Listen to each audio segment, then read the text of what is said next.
Hello everyone. Today I would like to read out the sixth chapter titled Lost in Maya's World from my manuscript Loneliness Meets and Beats Loneliness. This story is entirely fictional. Any resemblance to real persons or events is purely coincidental. Now I'd like to read out the story. There was something magical about Maya's dreams, something that kept pulling me closer to them. Her conviction, her belief, and the way she spoke about her plans. It made me think about them again and again.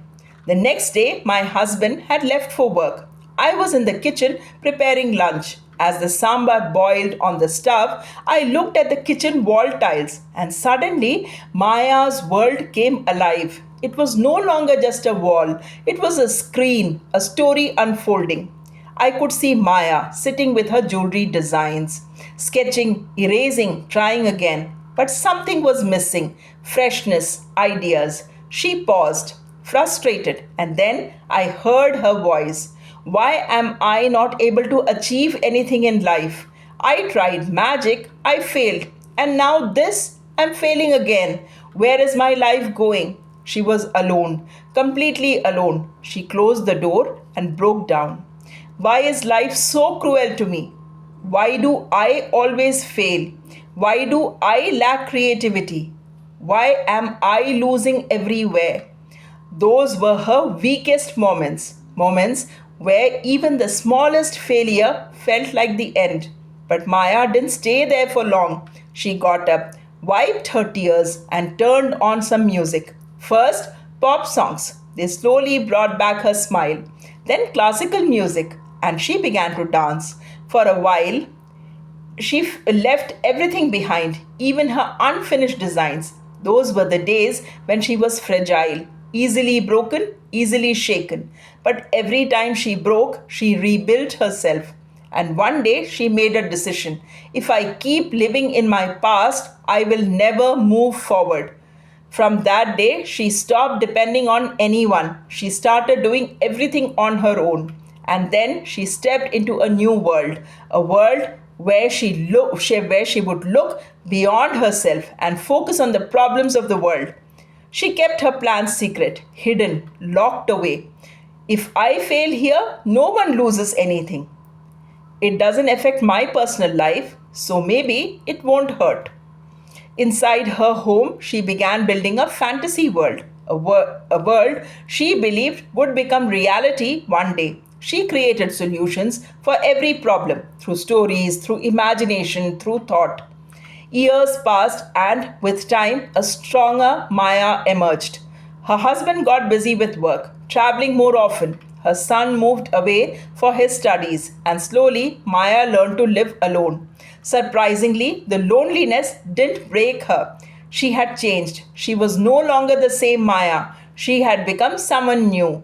Her world now existed inside her computer, inside her thoughts, inside her imagination. And she had cut herself off from the outside world. Until one day, something strange happened. She noticed something unusual. The lines she typed changed on their own. The songs she played were no longer under her control. Every time she clicked on a song, a different one would play. Maya realized something was wrong. Her computer was hacked. Someone was watching her. Her searches, her ideas, her plans had caught someone's attention. And this was no ordinary person. This was a powerful man, a man who controlled the world. Maya was working towards peace, but peace was bad for his business.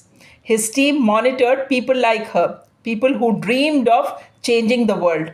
And while others were just being watched, Maya was being observed closely.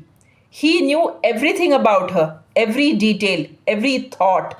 But to him, she was not a threat, just an ordinary woman trying to heal herself by secretly working for the world. Maya didn't know who he was, or maybe she did, and she chose silence. At first, he only watched her like any other subject, but Maya sensed something the way her system behaved, the way it responded. She knew someone was there, but she was no longer afraid. She had become stronger, emotionally distant, almost numb. And then something changed. She realized the man had the power to make her vision real, but their intentions were not the same. So she did something unexpected. She started experimenting, using him just like he was using her. He made her an experiment and she did the same. Now the question remained, would good win over evil or would evil win over good? Only time could answer that. And just then, whistle. The pressure cooker screamed and everything disappeared. The wall was just a wall again, a simple 2 by 2 tile. No story, no magic. The whistle had ruined the moment. I almost felt like scolding it because just when the story became clear, it ended. And if that little culprit had nothing better to do than interrupt Maya's world. To know what happens next in the story, wait till tomorrow. Perhaps the next chapter holds the answer. That's all for the day. Do let me know your thoughts about the story by writing in the comments section. Thanks for watching and thanks for your time.